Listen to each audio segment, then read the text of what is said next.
Yambaleto. Kama unapenda upata habari za mzuri za ukweli na uhakika, fungula Yambaleto TV. Usikose kusubscribe, pia kulike na kucomment. Yambaleto DC kwa ajili yako. Yambaleto. Ujambo na karibu mpenzi mtazamaji na msikilizaji wa Yambaleto kusikiliza matangazo yetu katika Big News kutoka Yambaleto TV. Mimi ni Rajale Prince kwenye usukani na ufundi mitambo umeshikiliwa naye Thompson Unjibata Ngalwa, mwanamfalme wa kizazi cha 4 chenye tukufu tele. Habari hizi unazipata kutoka katika jiji la Uvira, ni mashariki mwa Jamhuri ya Kidemokrasia ya Kongo, ndani kabisa Uswahilini, ambapo unapata matangazo haya katika lugha tukufu na adimu la Kiswahili. Watu 4 wafariki kwa ajali ya barabarani huko Kasenga mjini Uvira mchana wa Jumanne April 21. Na tubaki tu huko katika jiji la Uvira, ambapo majenerali 4 wa kizalendo pamoja na maakida wao wamekutana katika mazungumzo ya mchana Jumanne ya 21 April pa Kasenga mjini Uvira kujadiliana kuhusu habari za uvumi zinazozagaa mitandaoni dhidi yao. Katika mkutano huo uliokutanisha viongozi wa VDP na wale wa RAD, nukta nyingi zimezungumziwa. Leo kama tuko mbele ya vyombo vya habari, bwana journalist, ni kwa sababu tulipenda tuwapatie madogo ambayo tumeyachunguza kama vile maendeleo na kama vile resultant ya kazi ambayo inafanyika kungambo ya wazalendo na vyombo vya usalama kama vile FARDC ndani ya mji wa Uvira na kwenye shamba lote la mapambano. Kwa hiyo tulipenda tuwaambie kama tulisikia watu wanasema kama wazalendo hawako organize, wazalendo wako disperse. Tulipenda tujulishe watu kama wazalendo wako bien organize.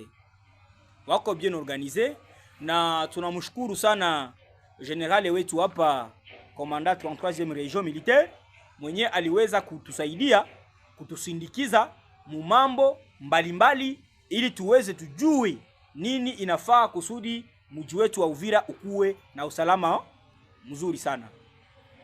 Na kwa hiyo tumependa tujulishe watu viongozi kama wazalendo wako organize na wako structure, na hiyo structuration ya wazalendo iko ku niveau zote.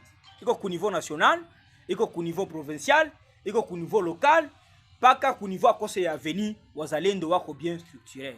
A titre d'exemple, ku niveau national tuko kwanza na structure yenye ilikuwa voté kwa assemblée na promulgué par le chef de l'État, c'est la RAD, chapeauté par le général Padir Karendo au niveau national.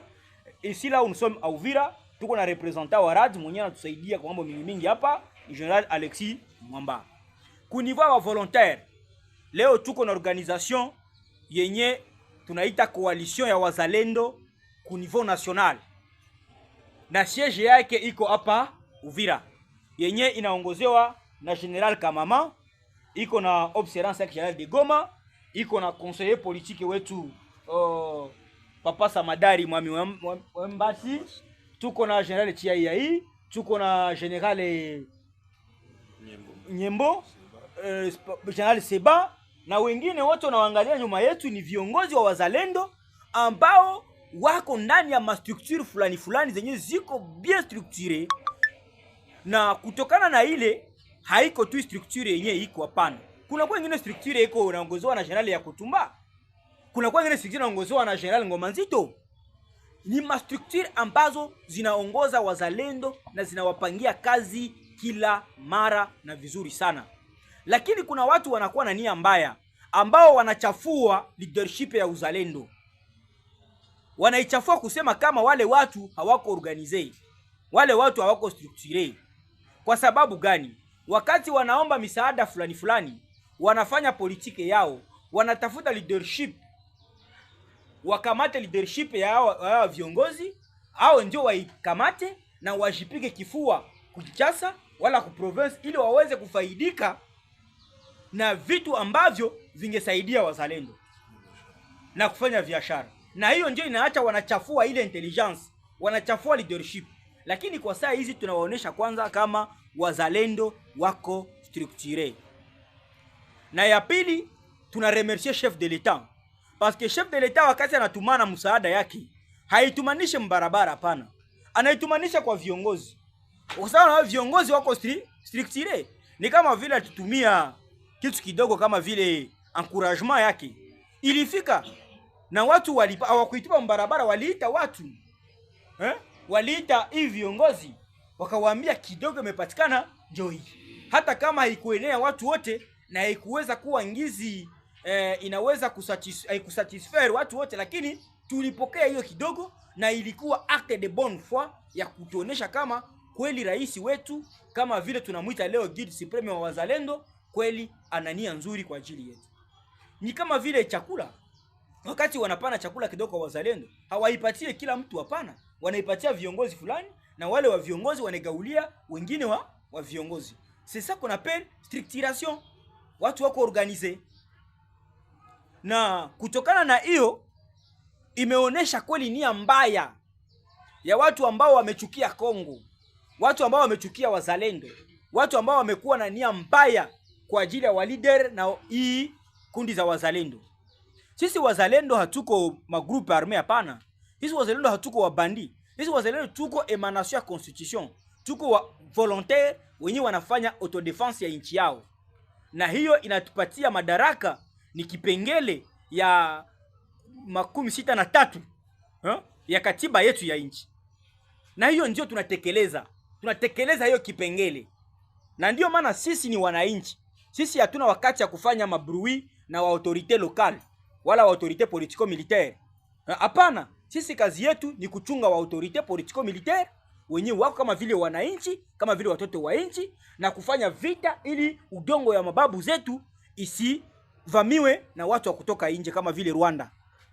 Na hiyo ndio kazi kubwa tumefanya.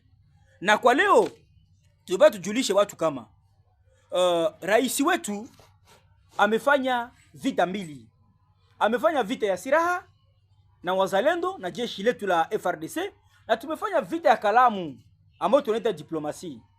Na kutokana na hiyo diplomasi, rais wetu ameweza kutuonesha kama tuko wa mambre wa charte ya Nations Unies. Na mcharte ya Nations Unies wakati iko conflit ya hivi wana privilegier resolution pacifique ya conflit. Na ndio maana tunaanzia hapo resolution pacifique. Sasa ubaya ambao tunakuwa nao ni kwa sababu tunafanya resolution pacifique na kundi ambayo ni ya wateroristi. Hawajue mama, hawajue mtoto, hawajue mwanamke anayekuwa mjamzito, hawajue namna gani nani anapaswa enda kuvita, hawajue fasi wanaweza kupiga bomu, hawajue wakati wanaweza kuatake, wao ni kukuta tu ni kuua. Ni kuua.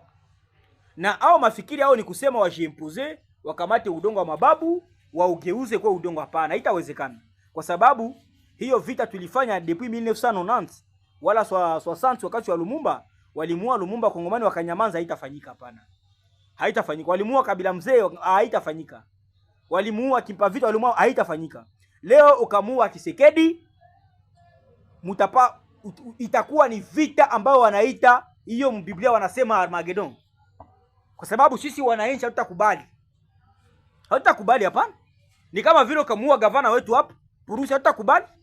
Hata kama alituambia tuko wa petit homme, tuko utoto, lakini tuko watoto wenye akili na wenye wanapenda nchi na wenye wanapenda viongozi. Wanapenda viongozi. Na kwa hiyo tulikuwa tunasisitiza sana kwa kuambia watu wa ndugu zetu kama wakati tulikuwa Uvira, hatuyatoka Uvira twende Makobola, adui haya afika Sange, afika Luvungi. Hii organization unaona hapa ya wazalendo ambao wana kiongozi wa VDP na kiongozi wa RAT na vingine viongozi, tulikuwa Sange, Luvungi kuendelea kule. Kwa kusikana mdundo wa masasi, hapana. Lakini hapa kulikuwa zingine makundi. Na zile makundi ilikuwa kila mara ni marumbano na serikali wala na FRDC au kwao. Lakini kwa leo wakati tumetoka Makobola, tunaingia tena ndani ya mji wa Uvira, tumepatikana hapa. Tunawashukuru viongozi kwa sababu tumeweza kufanya collaboration nyiko ndani ya akili na kuweza kumetrize vurugu yote. Ndiyo maana hautaona hata siku moja hapa kunapatikana vurugu ya muzalendo na FRDC. Hapana, haitakuwa. Na hautakuona hapa kunapatikana vurugu ya hii coalition nationale na RAD pamoja na viongozi. Hapana. Tuta appliquer ile systeme ya chef de l'État ya resolution pacifique ya zile makonflit.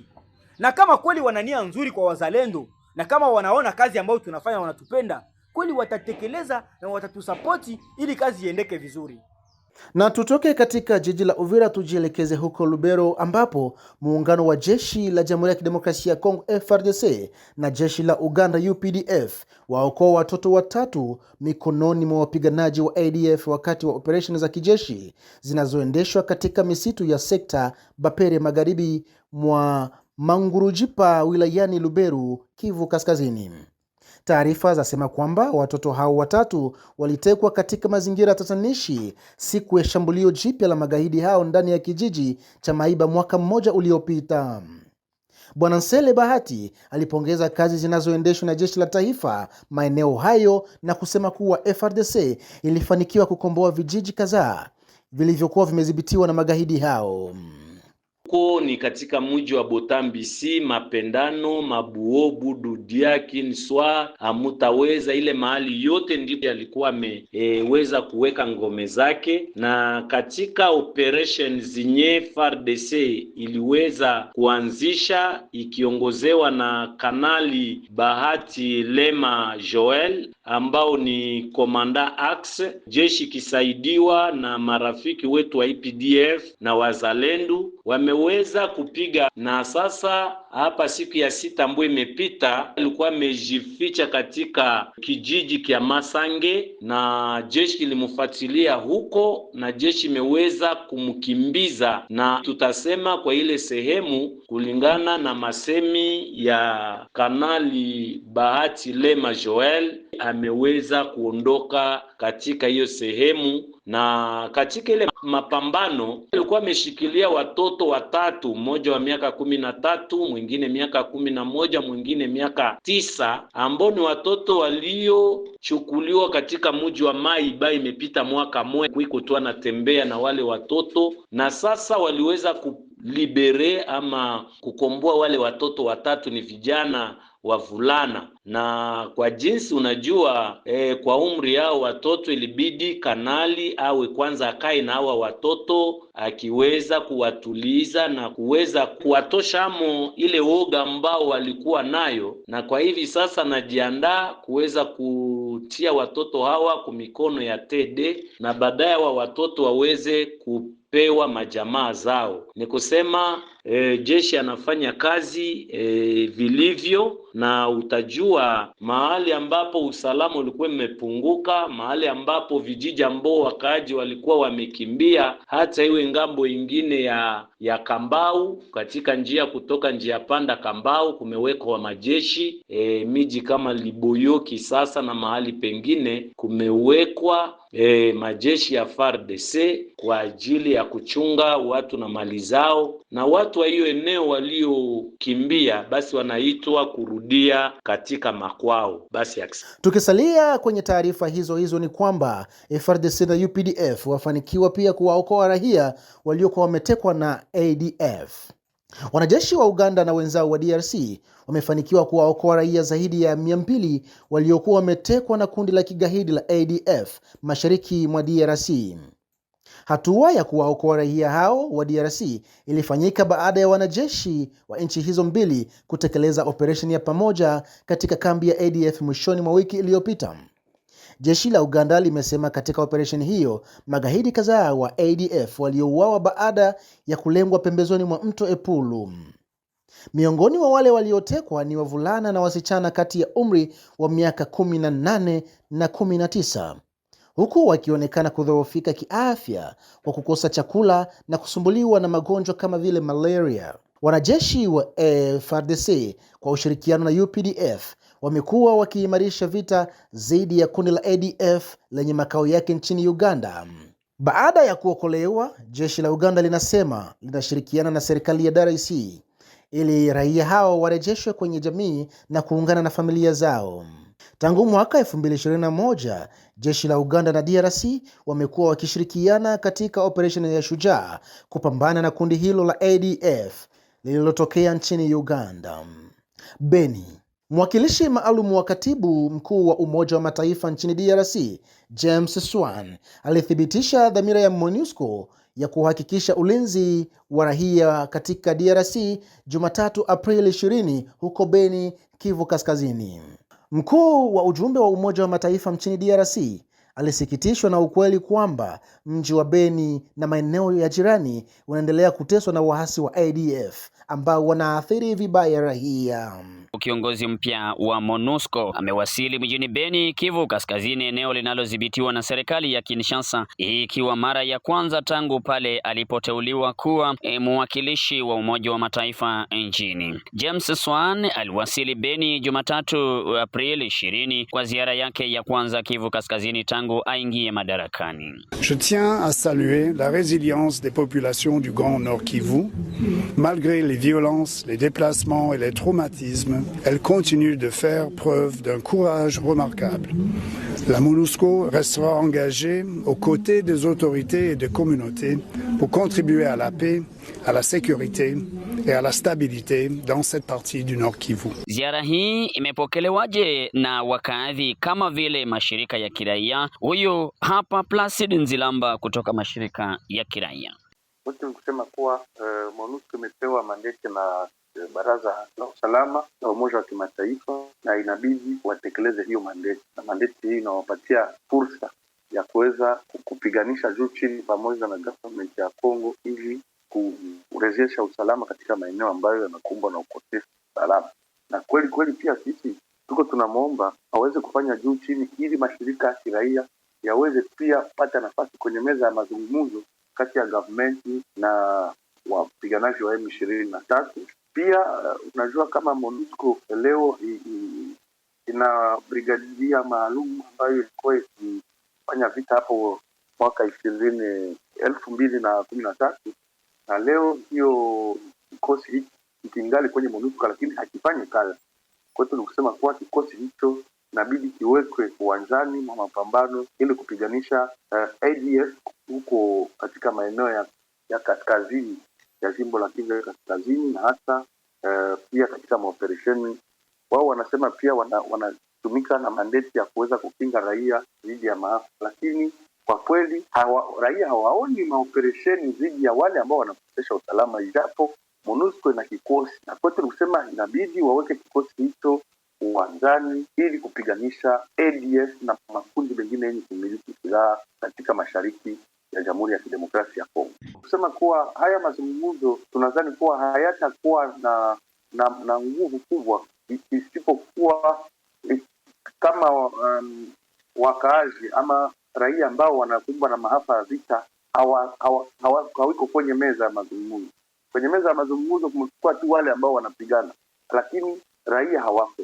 Ndio maana sisi tunadhani kuwa inabidi pia raia wapewe nafasi, hasa mashirika ya kiraia, ili waweze kupana pia nao mwelekeo jinsi mwenendo utawekwa hapo kwa kurejesha amani ya kudumu katika mashariki ya Jamhuri ya Kidemokrasia ya Kongo. Hakuna yule ambaye ana utashi bora wa kuleta amani kati yao. Tunadhani kuwa inabidi pawe pia mpatanishi ambaye ana nguvu zaidi kuliko wao wawili, ili wasukuma kwa nguvu waweze kutekeleza yale ambao walikubaliana. Tunadhani kuwa viongozi wa Qatar hawana nguvu zaidi kwa kuweza kusukuma hawa kuitika hiyo ambao walikubaliana. Tumeona kuwa mchakato wa Amerika kumetoka mkataba, lakini hawa saini bado mkataba wa kweli wa kurejesha amani. Inabidi pawe na mpatanishi ambaye ana nguvu kama Amerika ili kuwasukuma hawa pande zote ziweze kutekeleza ile ambao. Nzilamba ameongeza kwamba haitakubalika kufanyika kwa mazungumzo ya amani mashariki mwa DRC pasipo kushirikisha wananchi kupitia shirika za kiraia. Yambaleto. Kama unapenda upata habari za mzuri za ukweli na uhakika, fungula Yambaleto TV. Usikose kusubscribe, pia kulike na kucomment. Yambaleto DC kwa ajili yako. Yambaleto. Unaendelea kutegea sikio TV yako ipendayo Iyambalyeto TV, na sauti hewani si ya mwingine bali ni yake Raja Le Prince, kijana asiyependa makuu lakini anapenda kukana wakuu. Ituri. Siku chache baada ya wapiganaji 356 wa makundi yenye silaha kujisalimisha, taasisi ya serikali ya upokonywaji wa silaha na wapiganaji wa zamani PDDRCS yapongeza hatua hiyo na kuhamasisha makundi mengine kufuata mkondo huo. Erasto Siviwa Marcel ni mwandishi wetu wa Ituri, anaeleza zaidi. Wapiganaji hao wametoka makundi mbalimbali yenye silaha inayopatikana huko Ituri. Wamejisamilisha jeshini kupitia kanda la jeshi 32 linalopatikana katika eneo hili la Ituri, linalokuwa na kambi kadhaa katika maeneo za wilaya Irumu, Jugu na Mahagi. Mratibu wa shirika hilo la PDDRCS huko Ituri amesema kama wapiganaji hao 356 miongoni mwao mnamo wanawake 10 ambao walikuwa katika makundi yenye silaha, na wapiganaji hao kutoka makundi mbalimbali yenye silaha mkiwemo Mapi chini ya Tuna na Serpe huko Ituri walianza kushusha silaha chini na kutaka amani mashariki mwa Jamhuri ya Kidemokrasia ya Kongo tangu Aprili 2 hadi Aprili 14. Ratibu huyo wa shirika hilo la PDDRCS huko Ituri amesema kama katika baadhi ya vijiji vinavyopatikana huko ni miongoni mwa hivyo ambavyo vinaendelea kupitia mauaji mbalimbali na vita vikali vinavyoendelea kushuhudiwa katika maeneo haya, akitaka walio wengi wanaopatikana katika misitu waweze kuwasili kunako shirika hilo ili wapate vyeti vyao. Aidha, amesema kuwa wapiganaji 32 wa zamani kutoka makundi yenye silaha waliokuwa wakiishi Mabanga wamepata vibali vyao vya kuwakubali kama raia kupitia shirika hilo la PDDRCS ambalo lina lengo la kutafuta suluhisho kwa ajili ya amani mashariki mwa Jamhuri ya Kidemokrasia ya Kongo. Mratibu wa shirika hilo amesema kuwa tangu Aprili 2023 zaidi ya wapiganaji 2000 wamekubali kuacha vita na kujisamili kunako shirika hilo la PDDRCS huko Ituri. Erasto Siviwa Marcel. Na tujielekeze huko Uturuki, ambapo wakati wa ziara yake nchini humo Jumapili April 19, naibu waziri mkuu na waziri wa ulinzi wa kitaifa Guy Kabombo Mwadiamvita alisisitiza dhamira ya Jamhuri ya Kidemokrasia ya Kongo ya kuimarisha ushirikiano wa kijeshi kati ya Kinshasa na Ankara. Ujumbe huu mpya wa kimkakati kwa Jamhuri ya Uturuki unawakilisha hatua muhimu katika utekelezaji wa mikataba ya nchi mbili iliyohitimishwa kati ya nchi hizo mbili. Madhumuni yake ni haswa kukuza tasnia huru ya ulinzi ya Kongo iliyohigwa kwa mfumo wa Uturuki kupitia ushirikiano uliopangwa katika sekta ya kijeshi na viwanda. Mnamo Jumatatu Aprili 20, 2026, waziri wa ulinzi wa kitaifa wa Kongo alifanya ziara ya kutafuta ukweli katika vituo kadhaa vya viwanda vya ulinzi vilivyoko Ankara. Ujumbe huu wa kiufundi ulimruhusu kujionea mwenyewe uwezo wa uzalishaji na shirika la tasnia ya jeshi la Uturuki iliyoshika nafasi ya pili katika NATO na ya 9 ulimwenguni katika suala la utengenezaji wa vifaa vya ulinzi. Ziara hii rasmi inakuja huku kukiwa na mageuzi ya kimuundo yanayolenga kuipa DRC zana za uendeshaji wa kisasa na kuweka misingi ya sekta ya ulinzi huru. Hivyo ni ya kuchunguza sehemu mbalimbali za sekta ya ulinzi ya Uturuki. Kufuatia ziara hii, naibu waziri mkuu ameeleza kuridhishwa kwake kabisa na utaalamu wa Uturuki na kusisitiza dhamira yake ya kuimarisha na kudumisha ushirikiano wa kijeshi kati ya nchi hizo mbili. Kama ukumbusho, mnamo Julai 2025, Guy Kabombo Mwadiamvita alifanya mazungumzo ya pande mbili na mwenzake wa Uturuki Yasar Gula kando ya maonyesho ya 17 ya sekta ya ulinzi ya kimataifa huko Istanbul.